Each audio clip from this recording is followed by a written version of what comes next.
हम अभिक्रिया को स्टार्ट करते हैं। कह रहा है विभिन्न प्रकार की रासायनिक अभिक्रिया। पहला जो अभिक्रिया बोल रहा है कि संयोजन या संश्लेषण अभिक्रिया। आप देख सकते हैं 1 नंबर जो बोल रहा है कि संयोजन या संश्लेषण अभिक्रिया। आप देख सकते हैं कह रहे वैसी रासायनिक अभिक्रिया जिसमें 2 या अधिक पदार्थ तत्व या यौगिक हो सकते हैं परस्पर संयोग करके एक नए पदार्थ का निर्माण करते हैं और नए पदार्थ का गुण जो होता है मूल पदार्थ के गुण से बिल्कुल क्या होता है भिन्न होते हैं, उसे संयोजन या संश्लेषण अभिक्रिया कहते हैं। तो यहाँ क्या कहा गया है कि रासायनिक अभिक्रिया ऐसी रासायनिक अभिक्रिया जिसमें 2 या अधिक पदार्थ क्या करते हैं संयोग कर देते हैं, एक दूसरे से मिल जाते हैं और मिल करके क्या बनाते हैं एक नए पदार्थ का निर्माण करते हैं और नए पदार्थ का गुण जो होता है मूल यौगिक के गुण से बिल्कुल भिन्न होता है, उसे क्या कहते हैं संयोजन अभिक्रिया कहते हैं। इसका स्क्रीनशॉट आप ले सकते हैं।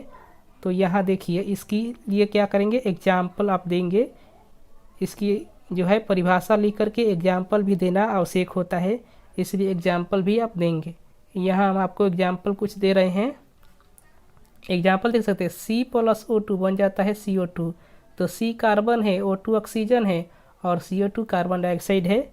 यानी C और O2 के जुड़ने से कौन सी बन जा रही है अभिक्रिया, तो CO2 बन रहा है यानी संयोजन हो रहा है। तो कौन सी अभिक्रिया होगी कि संयोजन अभिक्रिया हो गई। यहाँ 2Mg प्लस O2 बन रहा है 2MgO, यानी Mg और O2 मिलकर बन रहा है MgO। तो इससे क्या होगा कि अभिक्रिया कौन सी हो गई संयोजन अभिक्रिया। मैग्नीशियम और ऑक्सीजन क्या कर रहे हैं संयोजन कर रहे हैं, संयोग कर रहे हैं। यहाँ देखिए Fe+S यानी लोहा और सल्फर क्या कर रहे हैं योग कर रहे हैं। तो योग करने से कौन सी अभिक्रिया बन गई संयोजन अभिक्रिया। FeS बन रहा है आयरन सल्फाइड बन रहा है यहाँ। चलिए दोस्तों अगला अभिक्रिया की तरफ हम चलते हैं। तो अगला अभिक्रिया 2 नंबर जो अभिक्रिया आप देख सकते हैं वियोजन या अपघटन अभिक्रिया। वियोजन या अपघटन अभिक्रिया क्या है बोल रहा है 2 नंबर जो बोल रहा है वियोजन या अपघटन अभिक्रिया वैसी रासायनिक अभिक्रिया जिसमें किसी यौगिक के बड़े अणु के टूटने से 2 या अधिक सरल यौगिक बनते हैं जिनके गुण मूल यौगिक के गुण से बिल्कुल भिन्न होते हैं। यानी इनका गुण क्या होता है कि मूल यौगिक का जो गुण होता है उसके गुण से बिल्कुल अलग होता है। तो वैसे अभिक्रिया को क्या कहते हैं वियोजन या अपघटन अभिक्रिया। और क्या करते हैं इसमें बड़े अणु टूटते हैं और टूटने से सरल अणु का निर्माण होता है। तो यहाँ कैल्शियम कार्बोनेट का जब अपघटन करते हैं यानी CaCO3 जिसका चूना पत्थर भी इसे कहते हैं कैल्शियम कार्बोनेट को, इसे संगमरमर भी कहते हैं। इस बात को याद कर सकते हैं आप। आपके लिए ऑब्जेक्टिव में पूछ दे प्रश्न कि संगमरमर किसे कहते हैं अर्थात संगमरमर का सूत्र क्या होता है, तब बताएंगे कि CaCO3 जो होता है संगमरमर का जो सूत्र होता है CaO और CO2 में क्या हो जाता है CO3 जो है टूट जाता है। तो यहाँ CaO को क्या कहते हैं काली चूना, काली चूना के नाम से जानते हैं CaO को। चलिए दोस्तों अगला जो बोल रहा है जल का वैद्युत अपघटन। तो जल का जो वैद्युत अपघटन यानी H2O का विद्युत धारा प्रवाहित करते हैं तो H2 और O2 यानी हाइड्रोजन और ऑक्सीजन क्या होता है टूट जाता है उसमें। और टूटने के बाद कैथोड पर क्या होता है हाइड्रोजन जाता है और एनोड पर ऑक्सीजन जाता है। क्योंकि हाइड्रोजन H+ होता है और ऑक्सीजन O- होता है। प्लस वाला माइनस पर जाएगा माइनस वाला प्लस पर जाएगा। क्योंकि कैथोड माइनस होता है एनोड प्लस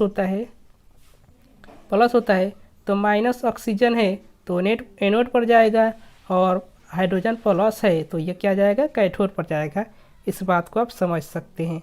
और यह कौन सी अभिक्रिया है एक प्रकार की वियोजन अभिक्रिया या अपघटन अभिक्रिया है, इस बात को याद कर सकते हैं। अब चलिए दोस्तों अगला जो अभिक्रिया बोल रही है एकल विस्थापन अभिक्रिया।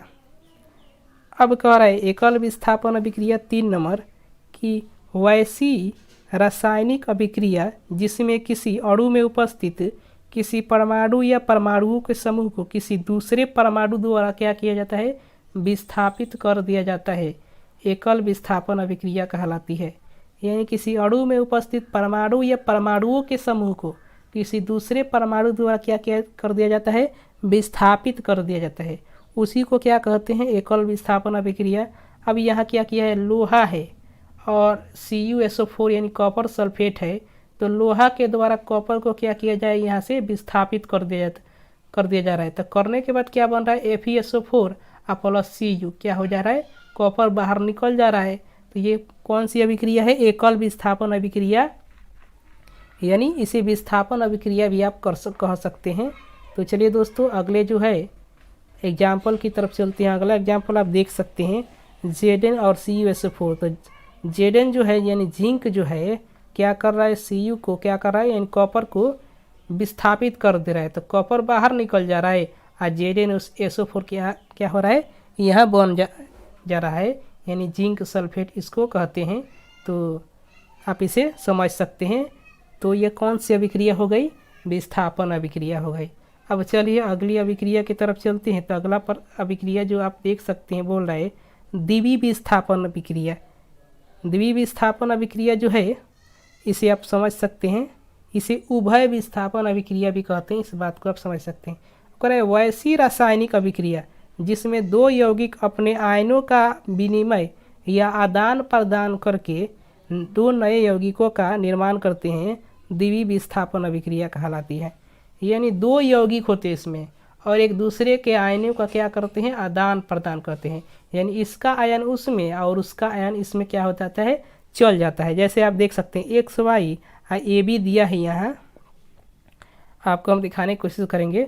XY दिया है, AB दिया है, तो इसमें से X के साथ क्या हो जा रहा है, B हो जा रहा है। यानी B इसके साथ आ जा रहा है, X के साथ आ जा रहा है, और यहाँ एक जो है Y के साथ चला जा रहा है। यानी एक दूसरे से आदान प्रदान कर दे रहे हैं, विनिमय कर दे रहे हैं। इसी प्रकार अभिक्रिया में होगा। देखिए अभिक्रिया है ना, तो देख सकते हैं आप कि NaCl है और AgNO3 है, तो बन जाता है AgCl। यानी Cl जो हो रहा है Ag के साथ आ जा रहा है और NaNO3 आप देख सकते हैं जो Na के साथ आ जा रहा है NO3। आप इसे देख सकते हैं, एक दूसरे का आदान प्रदान कर रहे हैं।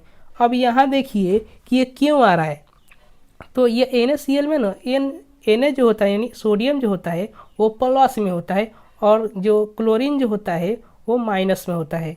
तो माइनस वाला प्लस के साथ और प्लस वाला माइनस के साथ, इसी पर Ag प्लस है NO3 माइनस है, तो Ag प्लस के साथ माइनस Cl आ जा रहा है और Na प्लस के साथ NO3 माइनस आ जा रहा है। अब इसे देख सकते हैं। अब यही दूसरी अभिक्रिया बोल रही है BaCl2 Na2SO4, BaCl2 Na2SO4। तो यहाँ भी आदान प्रदान हो रहा है, BaSO4 हो जा रहा है और 2NaCl, यानी Na के का साथ क्या आ जा रहा है, Cl आ जा रहा है यहाँ से Cl2 से। चलिए दोस्तों आप इसे समझ गए होंगे। तो चलिए अगले हम अभिक्रिया को देखते हैं। अगले जो अभिक्रिया बोल रही है अवक्षेपण अभिक्रिया, इसको पहले हटा देते हैं। अवक्षेपण अभिक्रिया बोल रही है, आप देख सकते हैं 5 नंबर जो बोल रहा है अभिक्रिया अवक्षेपण अभिक्रिया। करें वैसी रासायनिक अभिक्रिया जिसमें प्रतिफल ठोस के रूप में विलयन से पृथक हो जाता है, अवक्षेपण अभिक्रिया। यानी अवक्षेप बन के बाहर निकल जाता है, ठोस के रूप में विलयन से बाहर निकल के पृथक हो जाता है, वह अवक्षेपण अभिक्रिया होती है। और पृथक होने वाले जो ठोस पदार्थ होता है उसको अवक्षेप कहा जाता है। इस बात को बोला गया है, यहाँ अवक्षेप कहा जाता है। अब यहाँ NaCl और AgNO3 जो है ना, इससे क्या हो जाए कि AgCl और NaNO3 बन रहा है, लेकिन AgCl जो है ना अवक्षेप के रूप में बाहर निकल जाए। यहाँ नीचे की तरफ जब तीर खींचा जाएगा ना, तो आप समझ जाइएगा कि अवक्षेप बाहर निकल रहा है। समझ गए ना। तो चलिए दोस्तों अगले जो हम देख सकते हैं अगला अभिक्रिया की तरफ। अगला जो अभिक्रिया जो बोल रही है उदासीनीकरण अभिक्रिया, बहुत ही इम्पोर्टेंट अभिक्रिया है, बार बार आ जा रहा है, इसको हटा देते हैं।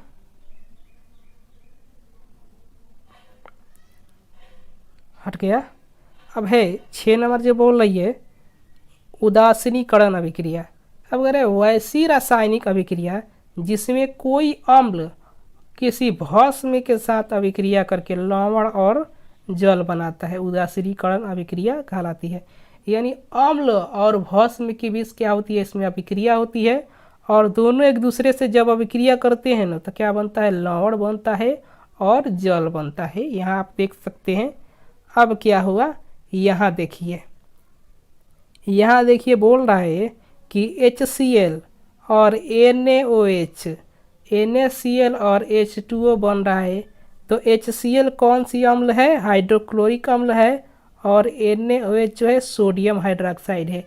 एक दूसरे से अभिक्रिया कर रहे हैं तो NaCl जो एक लवण है इसे साधारण लवण कहते हैं, यानी सोडियम क्लोराइड जो होता है साधारण नमक का सूत्र होता है। इस बात को आप याद कर सकते हैं। और जल यहाँ बन रहा है तो यहाँ आप समझ सकते हैं कि HCl हाइड्रोक्लोरिक अम्ल है और NaOH क्या है? एक भस्म है जिसे सोडियम हाइड्रोक्साइड कहते हैं। तो आप समझ सकते हैं। अगली अभिक्रिया आप देख सकते हैं H2SO4 सल्फ्यूरिक अम्ल की अभिक्रिया। जब क्या करते हैं KOH यानी पोटेशियम हाइड्रोक्साइड के साथ क्या कराते हैं अभिक्रिया, तो K2SO4 और H2O बनता है, तो पोटेशियम सल्फेट और जल बनता है। आप इसे समझ सकते हैं। इस अभिक्रिया को आप संतुलित करेंगे तो ऐसा ही बनेगा। चलिए 7 नंबर प्रश्न आप देख सकते हैं। 7 नंबर जो बोल रहा है अभिक्रिया प्रकाश रासायनिक अभिक्रिया। करें वैसी रासायनिक अभिक्रिया जो प्रकाश का अवशोषण करके घटित होती है, प्रकाश रासायनिक अभिक्रिया कहलाती है। यानी जो अभिक्रिया प्रकाश का अवशोषण करके घटित होती है उसको प्रकाश रासायनिक अभिक्रिया कहा जाता है। यह H2 और Cl2 जो है ना एक दूसरे से अभिक्रिया प्रकाश की उपस्थिति में ही कर सकते हैं। इसको अंधेरे में रखेंगे तो किसी प्रकार की अभिक्रिया नहीं होती है, लेकिन इसको प्रकाश में जब रख देते हैं ना तो ये अभिक्रिया तुरंत कर लेते हैं और HCl हाइड्रोजन क्लोराइड का निर्माण कर देते हैं। अब यहाँ एक और अभिक्रिया है प्रकाश संश्लेषण। यह भी प्रकाश रासायनिक अभिक्रिया का बहुत ही इम्पोर्टेंट उदाहरण है। तो देख सकते हैं 6CO2 और 6H2O और सूर्य के प्रकाश C6H12O6 जो है ग्लूकोज का सूत्र होता है और O2। आप इसे समझ सकते हैं कि प्रकाश संश्लेषण जो होता है कि इसके लिए अभिक्रिया अगर आपको लिखने के लिए कहा जाए तो इसी अभिक्रिया को लिख देंगे आप, तो आपको नंबर मिल जाएगा। अब यहाँ क्या कहा गया है कि यह एक प्रकाश रासायनिक अभिक्रिया है। इस बात को आप समझ सकते हैं। तो चलिए दोस्तों अगले जो है अभिक्रिया की तरफ चलते हैं। अगला अभिक्रिया बहुत ही इम्पोर्टेंट अभिक्रिया है, ऑक्सीकरण अवकरण अभिक्रिया है। तो सबसे पहले हम समझ लेते हैं कि ऑक्सीकरण क्या होता है। ऑक्सीकरण क्या होता है?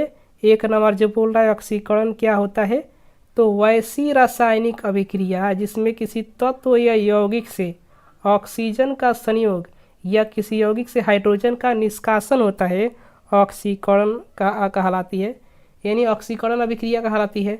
तो क्या हो रहा है, किसी तत्व से हाइड्रोजन का क्या हो रहा है, निष्कासन हो रहा है, लेकिन ऑक्सीजन का क्या हो रहा है, योग हो रहा है।